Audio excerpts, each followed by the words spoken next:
You mean to tell me ancient people in Australia had boats? Wow. I thought only Vikings and pirates knew how to sail. Apparently, Aboriginal people just sat here for 65,000 years doing absolutely nothing.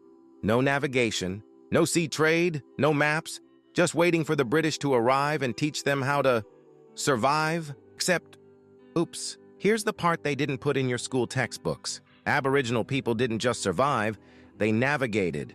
They built outrigger canoes, read the tides, followed wind patterns, mapped the stars, and traveled thousands of kilometers up and down the coast and across open ocean. But I guess if it doesn't look like a European ship, it doesn't count, right?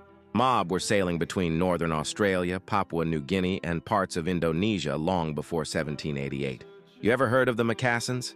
They came from Sulawesi to trade sea cucumbers with Yolngu people for hundreds of years before British colonization.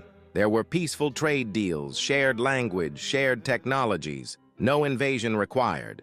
We're talking shell currency, carved spears, ochre, pearl shell, bush foods, woven mats, passed along massive trade routes stretching across land and sea. Some Yolngu words still carry Macassan influence today, and they say we were isolated. Some rock art even shows boats with sails. Not dinghies, not rafts, but proper vessels. And you know what guided them? Song lines. We didn't need a compass when we had memory encoded in story and song. Every island, every reef, every current was known, sung, remembered, respected. The ocean wasn't a barrier. It was our highway. But that doesn't fit the colonial narrative.